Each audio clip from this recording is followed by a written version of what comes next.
In the year AD 212, the Roman Empire stood as the most powerful civilization on Earth. From the deserts of Egypt to the misty frontiers of Britannia, the eagle standard of Rome stretched across continents. It was an empire of might, wealth, and law, but also an empire on the edge of change. And at the center of that storm stood one man, Emperor Caracalla, a ruler known not for his mercy, but for his madness. And yet, his most infamous act, one born of greed, ambition, and fear, would forever change what it meant to be Roman.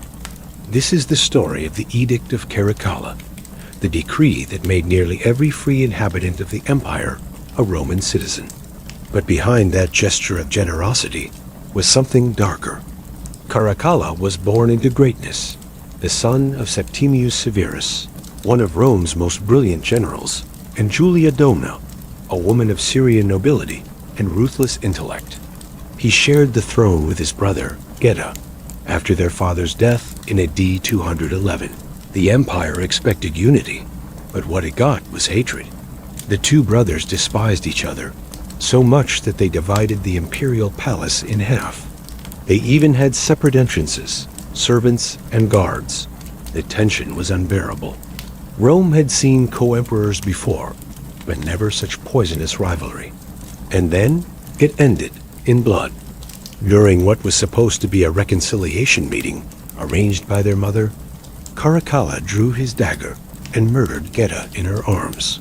Blood splattered across her robe as she screamed. From that day on, Caracalla became a ruler consumed by paranoia.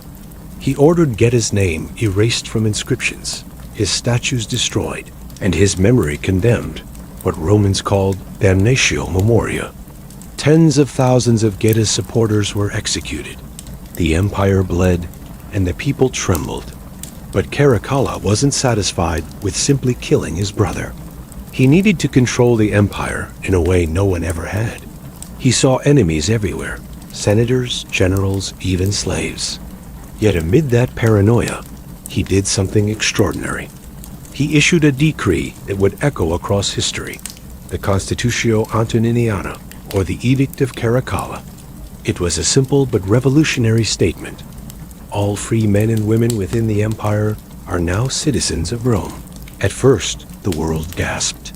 For centuries, Roman citizenship had been a privilege, something earned through service, loyalty, or lineage.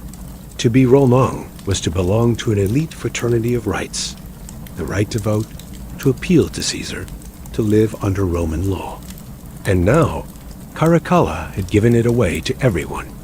Greeks, Gauls, Syrians, Egyptians, Iberians. Over 30 million people suddenly became Roman citizens overnight. The empire had never seen anything like it. Some called it the greatest act of equality in history.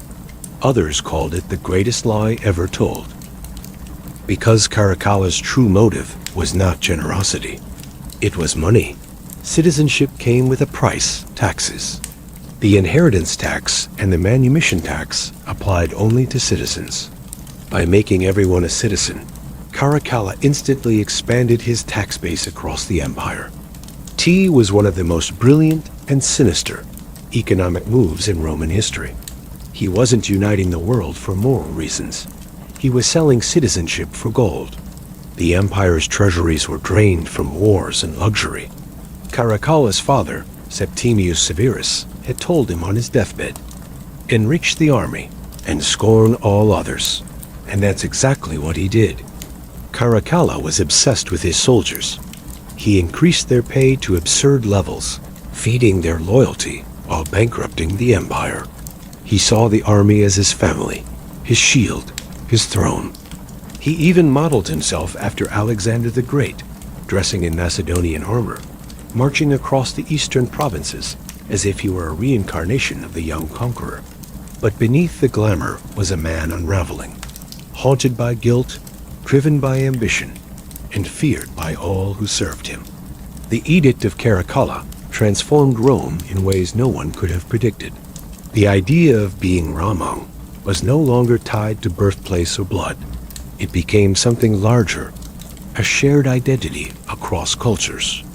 For the first time in history, the world was bound together by a single law, a single emperor, a single citizenship.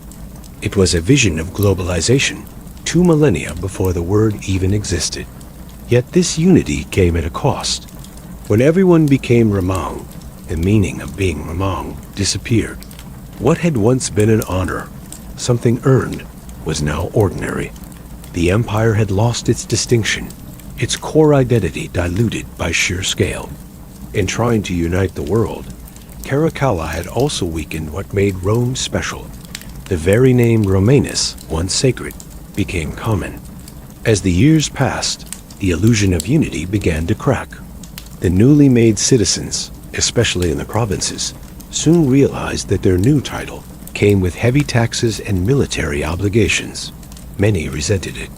They had been made Romans not for their sake, but for the emperor's profit. Rome had expanded citizenship, and in doing so, expanded oppression. Caracalla's reign of fear grew darker.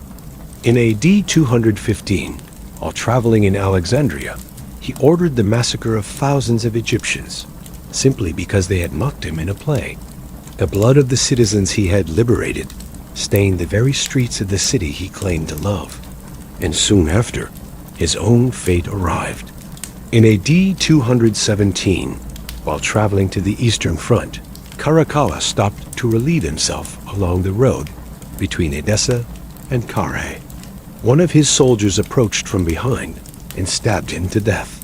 The emperor who had made the world Ramang died in the dirt, alone, betrayed and forgotten. He was only 29, but his idea, the Edict of Caracalla, survived, and it reshaped the empire forever. The decree blurred the lines between conqueror and conquered, Roman and foreigner. It created a world united by law, but divided by loyalty.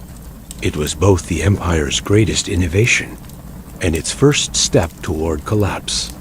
Because after Caracalla, the Roman Empire began to crumble from within. The very equality that was supposed to unite the people instead made them indistinguishable. The Senate's power waned. The provinces grew restless.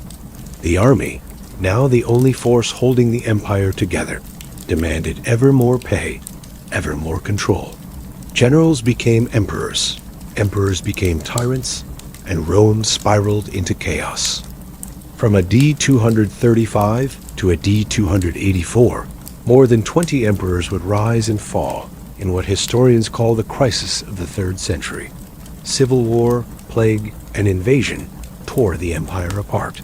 The once mighty Rome became a wounded giant, collapsing under the weight of its own ambition. And yet, even through this storm, the idea that Caracalla had planted refused to die. When Constantine the Great rose to power a century later, he built upon the world Caracalla had forged. Constantine saw that the empire could no longer survive through the sword alone. It needed a unifying faith. And so, he did what Caracalla could not. He replaced the empire of law with an empire of faith. The new Rome was Christian, spiritual, eternal. Citizenship was now granted not by decree, but by baptism. The Roman identity became a divine idea, stretching beyond borders and centuries. Caracalla's active ambition had unintentionally set the stage for this transformation.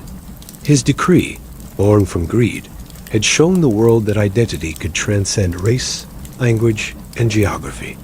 Even as the empire fell in AD 476, its laws, its dreams, and its vision of universal belonging continued to echo through history.